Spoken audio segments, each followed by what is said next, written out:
Seal of Gaia, the new apocalyptic thriller by Marlon Maddox, is the story of a man who is suddenly caught in the riptides of global power and deceit. Published by Word, Seal of Gaia is set against a backdrop of rapidly fulfilled Bible prophecy, an exciting, fast-paced story of dramatic events that could very likely come to pass, perhaps sooner than you think. But relax, it's only fiction. So far.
Welcome to the 21st century. My name is Marlon Maddox, and I'm host of the nationally syndicated radio news talk program, Point of View. You know, the new millennium is already proving to be a time of incredible progress in the areas of science and technology, and our scientists are racing to discover cures for a number of devastating diseases. Unfortunately, what should have been an incredible advancement for the human race has resulted in the creation of one of the most unthinkable industries imaginable, the multi-million-dollar-a-year business of cutting up innocent babies and selling their parts for experimentation. For those who may be unfamiliar with this grisly practice, we'll show you how these modern-day Frankensteins are able to not only circumvent the law, but to utilize your tax dollars in the process.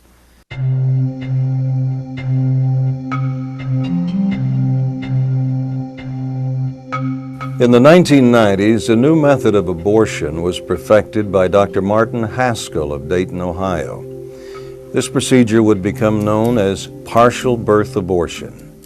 In this procedure, a baby, just seconds away from birth, is killed by a medical doctor in one of the most horrifying manners imaginable.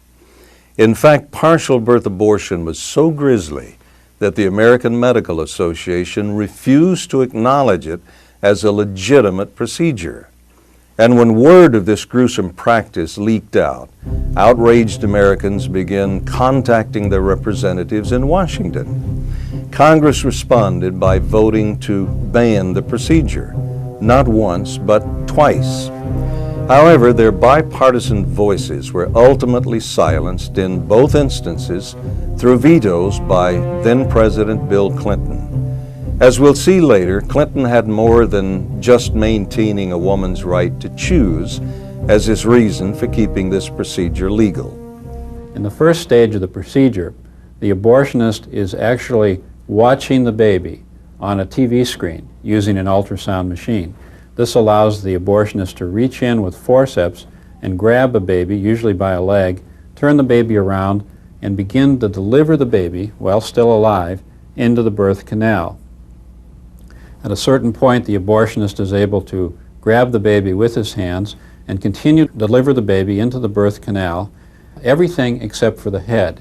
In this procedure, it is very important that the head not emerge from the womb, because that, of course, would be a live birth under the law. So the doctor actually grips the baby in a certain way described in the paper to ensure that the head does not emerge as well as the body. Then at the point where the entire baby has been delivered alive into the birth canal, except for the head, the doctor takes a long surgical scissor, such as this one, or some other similar medical device, and thrusts it through the base of the baby's skull, as shown in drawing number 4. This is generally what kills the baby. He removes the scissors, or the other puncturing instrument, and he inserts a tube, or a catheter. This tube is connected to a very powerful suction machine, which, when he turns it on, removes the baby's brain. This causes the skull to collapse, and the baby's head then emerges, completing the delivery of the dead baby. What determines whether or not you're a human being? Well, in the case of partial birth abortion, it has everything to do with location. Just think of it. As long as some portion of the baby remains inside the mother, it can be legally killed. Let's say the mother is lying here. Her baby has been pulled out of her womb about 80% of the way. Only the head remains inside. Did you know that according to a Supreme Court decision, this baby is not a human being?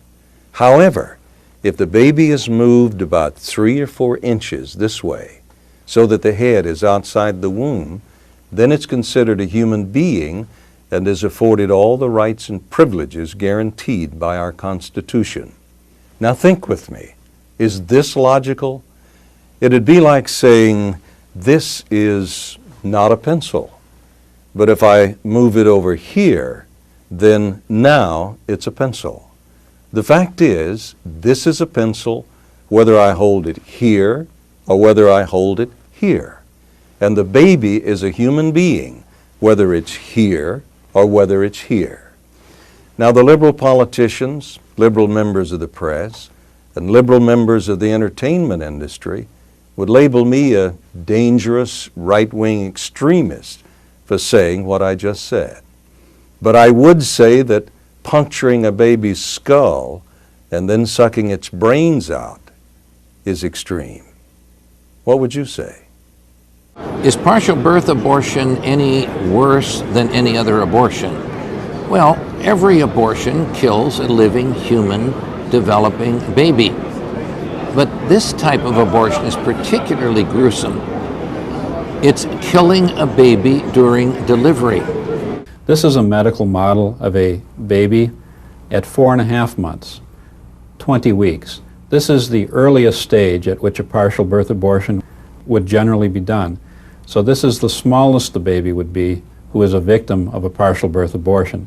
Many are much larger. They called me up one day and asked me if I would work at the Women's Medical Center.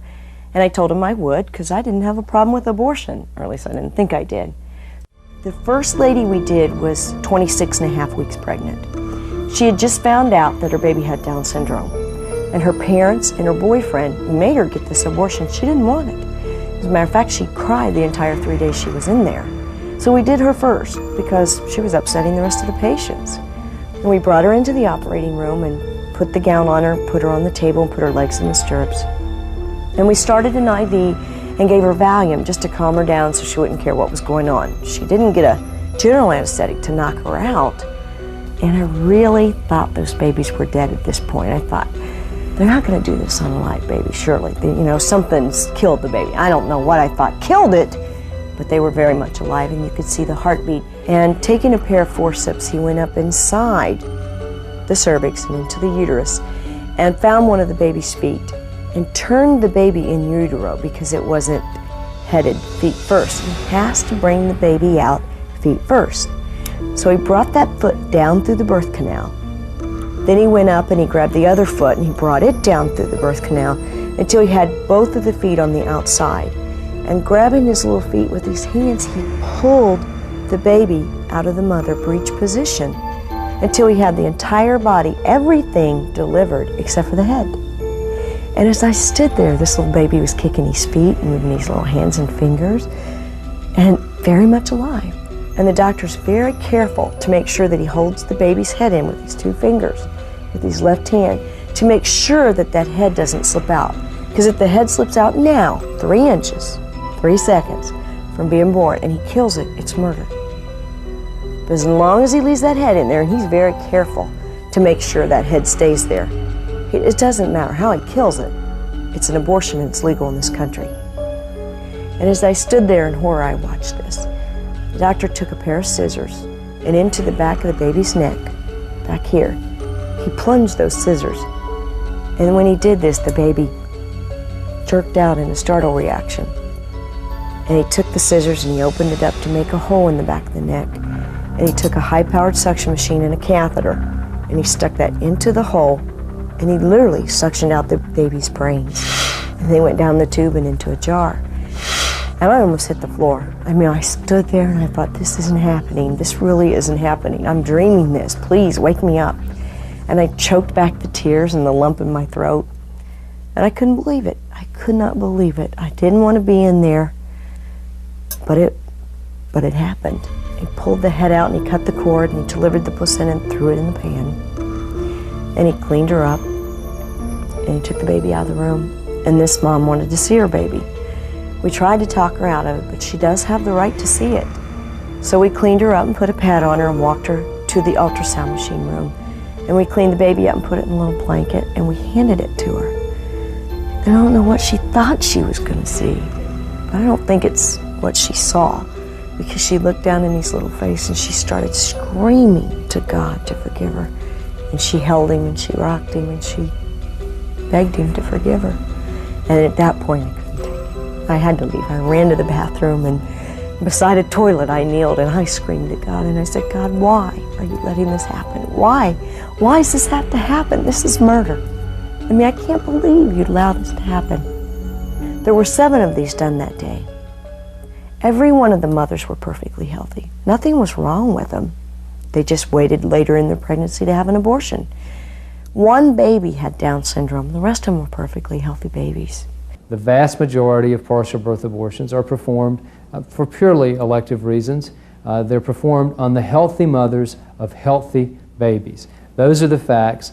The abortionists don't want to admit that, but that's the reality of partial birth abortion in this country. How does stabbing the child in the back of the head protect the mother? That's just ridiculous. It doesn't make any sense. I know of no disease, no congenital anomaly where this type of procedure would be necessary in order to preserve the mother's health or to save her life.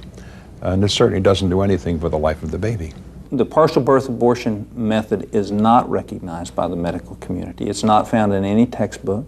Matter of fact, the reason that it's not recognized is because it puts women's health and their reproductive chances at great risk. It does not lessen their risk for having problems. It increases their risk for having problems with future pregnancies. You have to do what the older obstetricians called a podalic version. Reach into the uterus, find the baby's feet, turn the baby around in the uterus, extract the feet in a breech delivery, and then just before the head is delivered, destroy the baby's life by sucking out its brain. Just that podalic version alone is a very serious threat to the future of that mother's uterus. And so rather than preserving that woman's fertility, I think very likely they would produce an incompetent cervix, which would very seriously threaten her future fertility. The abortion industry claimed that this was a very rare procedure, done only a few hundred times a year, and only in the most extreme medical necessity. And much of the major news media adopted that claim and presented it to the American people as fact. It turned out, in fact, it was known all along for those who actually investigated the matter, that these claims were false, that partial birth abortions are done thousands of times a year, that the vast majority of these are done on healthy babies of healthy mothers. The procedure involved in this case is extremely rare. It involves tragic and traumatic circumstances late in pregnancy in cases where the mother's life or health is in danger. They are rare. They are exceptional. They are there because a woman's life and health is in danger. So what is before us is a bill to outlaw a medical procedure that is rare, that is used in the most tragic circumstances. In fact, these abortions take place only when the life or health of the woman is at risk. The public out there has no clue. of what's going on behind these closed doors. They just hear abortion, well, abortion's a woman's right, you know, she has a right to do what she wants to with her body. It wasn't her body they was doing it to. It was those little tiny babies that they were doing it to. And it was just incredible. I don't think I will ever get over seeing those babies move and flinch from the pain that was being inflicted in them. And then looking down into that little boy's face. If I've ever seen an angel, it was that day. Some have likened this chart to a depiction of an appendicitis operation. My God. Appendicitis. That's not an appendix. That's not a blob of tissue. It is a baby. It's a baby.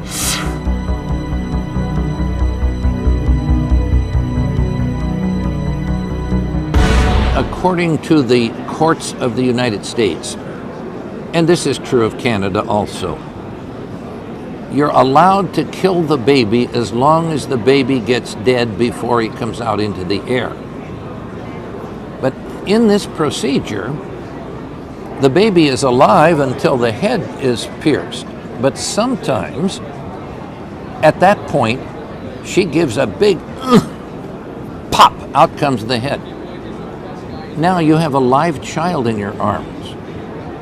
What do? Well, they don't publicize this, of course, but they take the baby and put him in a bucket of water and drown him.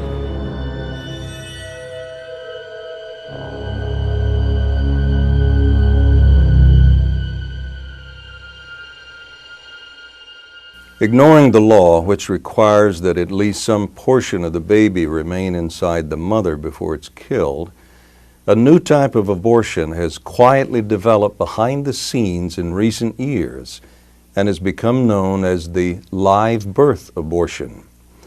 In this scenario, late-term mothers are given the drug Cytotec, which causes the woman to go into labor. In many cases, babies are born alive, and although frequently premature, could survive if given proper medical attention. However, keep in mind that the whole purpose of any abortion is to kill the baby. And should a baby happen to survive the process, then the procedure is considered a failure. So the babies are simply left on the table to die. According to sworn testimony of attending nurses, these types of aborted babies have been known to survive for up to 8 hours, all the while moving and gasping for air. Now we've gone from the partial birth abortion to something called the live birth abortion. Congress held hearings on this in the summer, and we learned that at certain Chicago area hospitals, doctors are inducing labor for the purpose of delivering a premature baby, which is then wrapped in a surgical towel and stuffed on a counter in a laundry room or some other unused room and left until the baby dies. I mean, this is barbaric. Abortions never stop. They get broader and broader, and now the most recent one that we found out about is what they call therapeutic abortions or live birth abortions. Some people think, well, this is just an emergency method where a mother has to have an abortion to save her life. Not true. These are elective abortions. And this simply means that a doctor induces labor, the baby is born, sometimes they die during labor, but many times they live through that labor.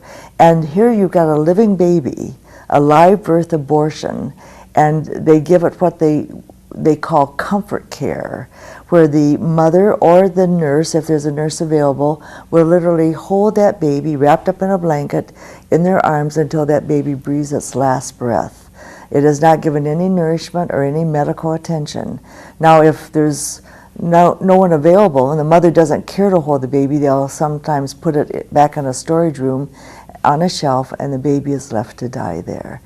One of the things that you would think is, well, isn't that illegal? Shouldn't somebody have to be held accountable for that? And the answer is no. They look at what the mother's intention was. The mother's intention was to create a dead baby. And that's what happened. And so the law's attitude when we've talked to them in the places where this is going on is you know, this was the mother's intention. It was her choice. She was entitled basically to a dead baby. She got a dead baby. What's the problem? And this is just a natural extension of the abortion mentality. The most telling conversation on the floor of the United States Senate occurred during the debate on the partial birth abortion bill. Rick Santorum asked California's Barbara Boxer when she would protect a child once he or she had been delivered. And Barbara Boxer said, well, when it goes home from the hospital. And Rick Santorum said, you don't mean that. And she said, well, when it's in the mother's arms. And then he said, what about when it's in the doctor's arms? And she wouldn't answer him. It was chilling. The media has done a great job in keeping this subject hidden from the American people. They don't want us to know about it because of the outrage. And there is an outrage on this subject when you talk about therapeutic abortions, a live birth abortion. People can't believe this is going on. But it's such groups as NARAL, those pro-abortion people who put great pressure on the media to keep this subject quiet. Don't let it get out. The live birth abortion has become the method of choice since the attending doctor doesn't even have to be there. Everything can be handled by the nurses and residents. The doctor doesn't have to get his hands dirty by sucking out the baby's brains. More importantly, this procedure leaves the baby's brain intact for later resale.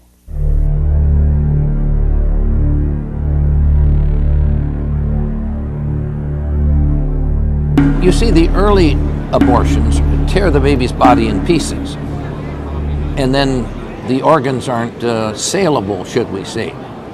One of the big reasons we think they are fighting so hard to keep this type of abortion legal is that it delivers an intact body. And now they can dissect this out, and here's the liver, and here's a hind quarter, and here's the thymus gland, and so forth. And of course, if they're born alive and then killed, then they didn't suck the brains out, and they can sell the brains. On January 22, 1993, within 48 hours of being sworn in, Bill Clinton's first official act as president was to revoke the ban on taxpayer-funded fetal tissue research. Later that year, the Health Revitalization Act made it a felony for abortion clinics to sell pieces of aborted babies to pharmaceuticals and government agencies which were demanding them. However, in typical Washington fashion, an intentional loophole was built into the law, allowing third parties to serve as brokers for the baby parts. Mark Crutcher explains. There are federal laws which prohibit the sale of human body parts, both fetal and adult. And that's true. But these people who market in unborn children have figured a little loophole around that. When you order a part from them, if you order a baby's left leg, you technically are not paying for the leg. You're paying for the labor to remove the leg. You'll never get one of these people to say, yes, I'll sell you a leg off of a baby, or a heart, or the brain, or the head, or whatever it is that you need to buy for your research. They're never going to say that. What they say is, you reimburse me for the labor. Oh, by the way, I get to set my own labor rates. And we saw, when we did our financial investigation of this thing, that a lot of money's being made on it. In 1994, the Anatomic Gift Foundation was formed to serve as a harvester for baby parts.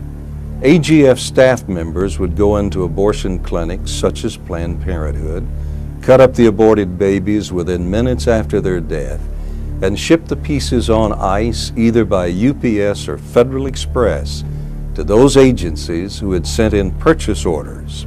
Former President Clinton's continued support for the process, along with his vetoes overriding the partial birth abortion ban, allowed the baby parts industry to flourish while helping AGF's revenue skyrocket from $180,000 per year to more than $2 million in its first 4 years of operation.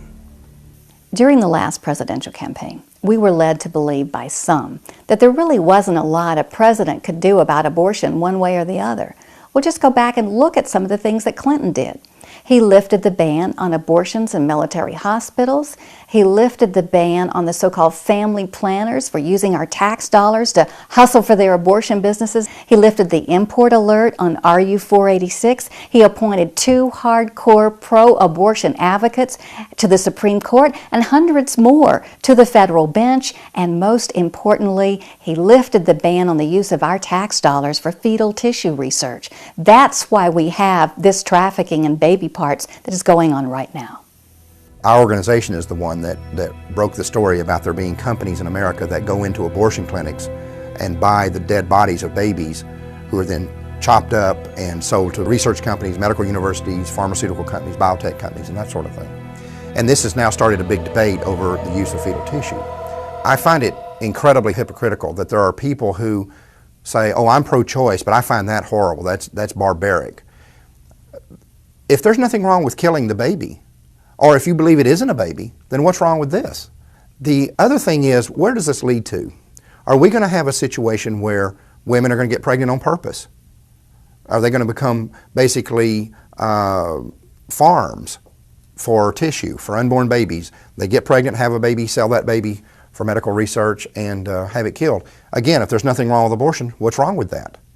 This brochure, produced by the organization Opening Lines, one of the competing companies which sells baby parts, states that, quote, our goal is to offer you and your staff the highest quality, most affordable, and freshest tissue prepared to your specifications and delivered in the quantities you need when you need it.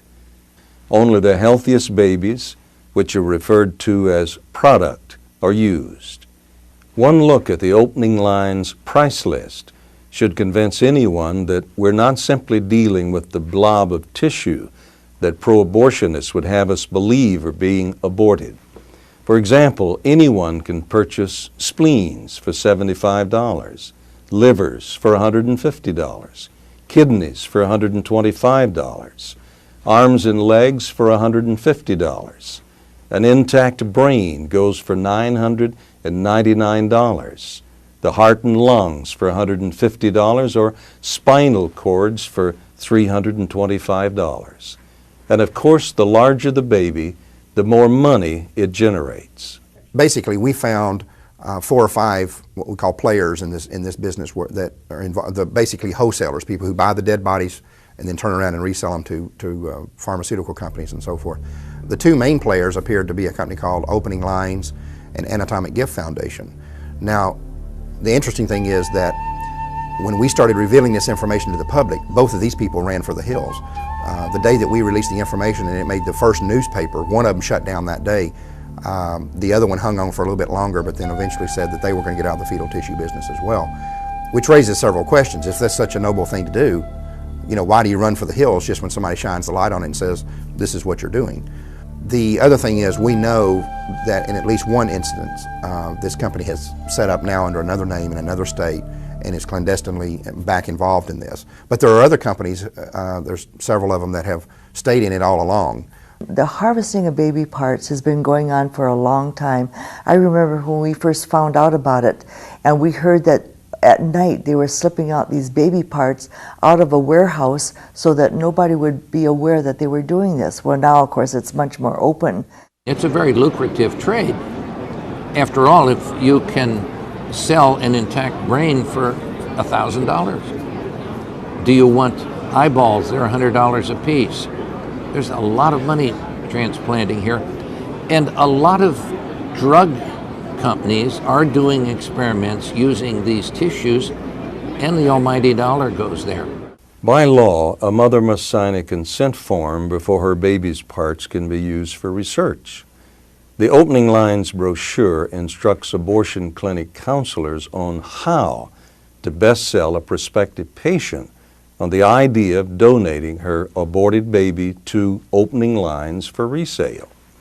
It states, quote, your patient has the ability to give permission to donate fetal tissue for research. That consent may result in the saving of lives of possibly thousands of people. Great strides are being made with respect to treating and curing many disorders such as cancer, AIDS, Alzheimer's, liver disease, eye disorders and blindness, diabetes, spinal cord injuries, kidney disease, and countless other diseases. When patients think of all the good that could come from this research, the decision becomes quite easy.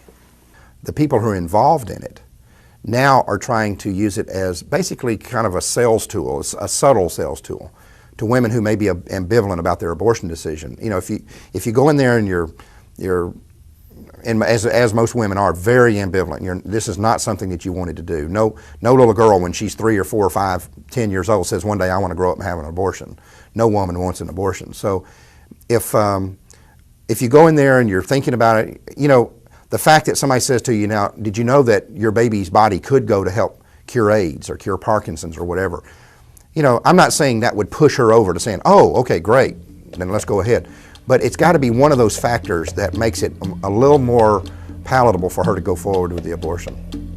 A closer look at a number of purchase orders sent to Planned Parenthood requesting fetal tissue indicates that the sacrificed babies are not always used for high purposes. This request for a 12 to 15-week-old liver by the New England Primate Center indicates plans for implantation into a monkey in the hopes of creating a human-monkey chimera or hybrid. We are seeing experiments, and we're certainly hearing stories of animal-human hybrids. In other words, you're taking some human tissue and planting it in mice or something of that sort. That's Frankenstein-type stuff. Because it can be done doesn't mean it should be done. And we have to continue to say, look, the human body is a sacred thing, and we can't simply create monsters. We have to watch scientists. As evidence of the baby parts trafficking industry began to spread, Congress could no longer ignore the public outcry. On November the 9th, 1999, a resolution was adopted calling for congressional hearings into the matter. While pro-life conservatives applauded the move, pro-abortion liberals busily prepared for battle. In response to the publicity of selling baby parts, there were hearings in the U.S. Congress. Unfortunately, the hearings were completely controlled by the abortion industry. And what came out of it was just a fiasco. We had hoped that would reveal what was going on. As a matter of fact, the press did not cover it. They're in favor of selling body parts, most of them. And we really didn't get much out of it. On March the 9th, 2000, the hearings began. What was supposed to blow open the illegal trade in baby parts quickly degenerated into a public ambush of whistleblower Dean Alberti, former tissue procurement technician for the Anatomic Gift Foundation.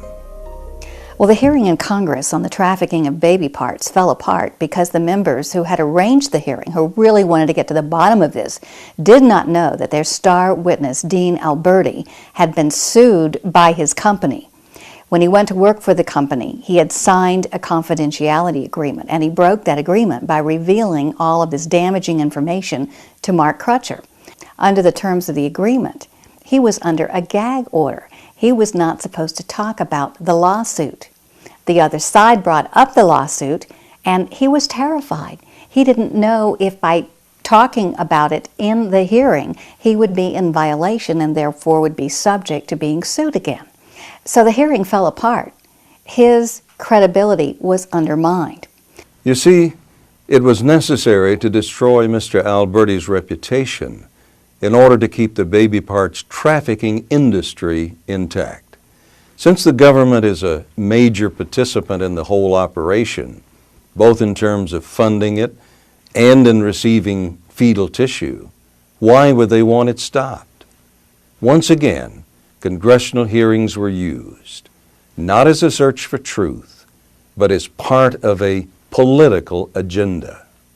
Why do you think our congressmen are not really strong on passing laws to ban this? Well, because many of them are reaping the benefits from the pharmaceutical houses. I mean, they are big supporters of these politicians. And friends, it's all about money. It's all about winning the next election. And we are becoming victimized by such industries as this for political reasons. We do know that government agencies have been involved, pharmaceutical houses have been involved. Certainly the abortion industry is deeply involved in this. You know, we Americans are wondering, why would congressmen like Henry Waxman work so hard to destroy Alberti's credibility and prop up this horrendous industry? And I think the answer is that these congressmen receive huge campaign contributions, not only from the pharmaceutical companies, but from the abortion industry itself. And the abortion industry wants to perpetrate the idea that somehow you can benefit humanity by sacrificing your baby. There's an argument out there that goes like this. Well, these babies are going to be killed in abortion anyway. That's a waste. Why not put some of these organs to use and help mankind? Well, let's flip back 50 years ago. Nazi doctors, trials of Nuremberg, and these doctors justified the experiments that they did on humans, on Jews and others, that this was going to help mankind. They hanged those doctors at Nuremberg. Despite headlines and claims to the contrary, fetal tissue research has produced very few tangible results. In fact, as University of Toronto neurologist Paul Rinaldi says, a magnifying glass is required to discern any functional benefit. A 52-year-old Parkinson's sufferer received a fetal tissue transplant in his brain and within 2 years died from complications. The fetal tissue, it was discovered, had grown wildly into hair follicles, skin, cartilage, and other debris, causing his death. In fact, there's not been much, shall we say, scientific progress made. They've been trying to inject brain tissue into patients with Parkinsonism, and almost every year we hear of a new, wonderful cures. Well, you follow those people a year later and they're back to where they were. Recently, the first full-scale trial of implanting fetal tissue into the brains of Parkinson's sufferers was conducted, and the results were horrendous. While some patients experienced little or no benefit from the treatment, others received permanent side effects far worse than the disease itself, including uncontrollable writhing and twisting, violent head jerking, and unintelligible speech. Some side effects were so severe, patients could no longer eat and required feeding tubes. Doctors involved in the experiment described the results as, quote, absolutely devastating, tragic, catastrophic, and a real nightmare. Nevertheless, they plan to continue using fetal tissue in their search for a cure. There's a lot of pressure put on this subject today by those celebrities who've got physical problems. And my heart does go out to them, because when you're hurting and when you've got a disease, you're looking for every means possible to try to get help yourself. But we should not even consider using human parts from another little baby. Why are we ignoring the real progress that has been made in other areas, from taking cord blood from umbilical cords and from taking stem cells from consenting adults and babies who are born where it does no harm? There are many areas of research that are worthwhile and should be supported, but using the parts of aborted babies is not one of them. We are being told that there are certain experiments that need doing that can only be done with fetal tissue from aborted babies. That's just not true. We can do almost everything with adult tissue. And there is a source of fetal tissue also. Babies die of natural causes. Babies die of miscarriages. There's reasons why you can't use some of those. They aren't normal babies.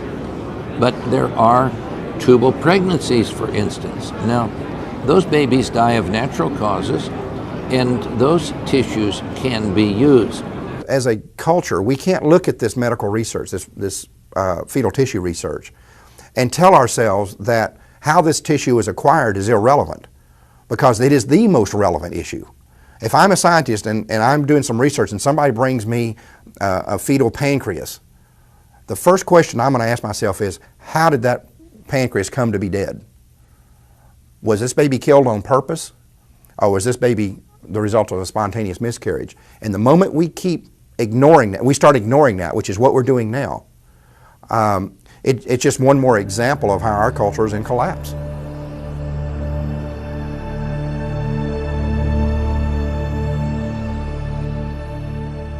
Americans were shocked when Princeton University hired Peter Singer and gave him an important position in bioethics at the university. Now here is a man who believes that personhood should be withheld until a child is 30 days old to make sure he or she measures up.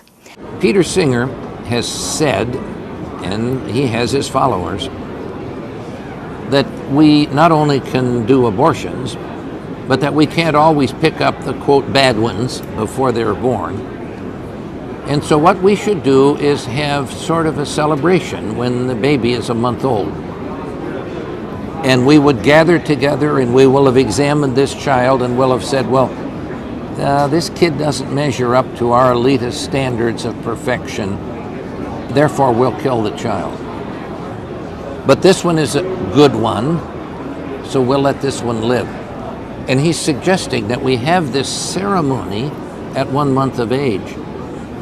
Now this is terrible. This is Nazi stuff all over again, many times worse. Now you have these people coming forward saying, you know, birth is kind of an arbitrary point to cut off a woman's right to choose. I think that parents should be allowed to have a few extra days. And now we have a deposition from an abortionist here in our office who said that up to about a month he wouldn't have any problem killing a baby outside the womb. So let's let these babies go ahead and be born, let the parents look at them, bond with them or not bond with them, check them out, see if they're healthy. You know, if you wanted a girl and it turns out to be a boy, then you can, you know, have the boy killed. Or if you wanted one with blonde hair and it looks like it's going to have brown hair or its eyes aren't blue or whatever the reason, let's give parents, and you have these guys out there openly saying, let's give parents the right to make a decision in the first 30 days of the baby outside the womb that they would have had the previous 30 days in the womb, when it was in the womb. Why cut it off at birth? And see, that's the salient point of this whole argument about abortion. The moment that you drift away from the position that a life begins at conception, then every other point is strictly arbitrary. For those who may find this talk of killing newborns hard to believe, consider this. On January 17, 2001, with just 3 days left in his administration, Bill Clinton signed a federal regulation which redefined all newborn children as, quote, fetuses. The law, when put into effect, would legalize the killing of selected newborns and allow their bodies to be used in scientific research.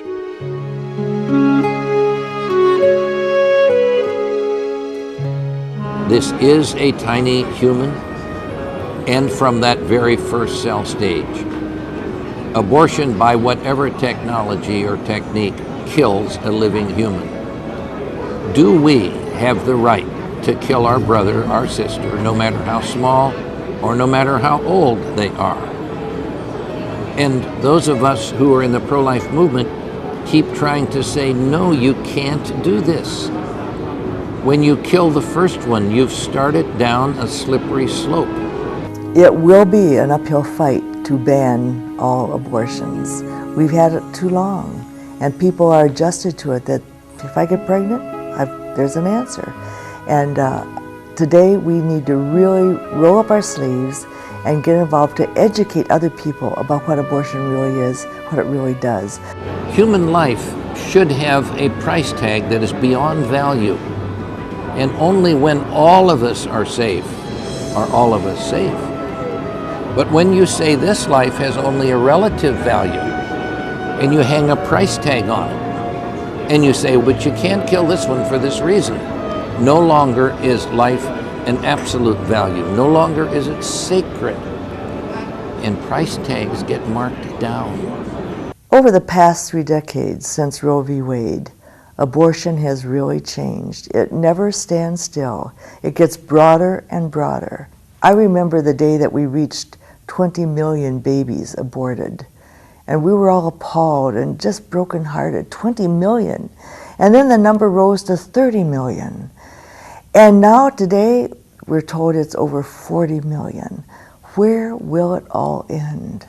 It will not end until you and I decide that this is enough, and we set out to educate our young girls, our young women, and our legislators that abortion is killing a baby. It's not a woman's choice, it's killing a baby. If left unabated, the grisly practice of cutting up and selling babies will continue. Human life will be cheapened, the Constitution's protection of life will be undermined, and human rights violations will grow. We need your help. Every one of us has to become a part of the solution, not a part of the problem. This is an issue about life. It's an issue about death. It concerns you, your family, your children, and your grandchildren. We all have a responsibility to educate ourselves, educate our families, educate our co-workers. We also have a responsibility to put pressure on the politicians in Washington, D.C.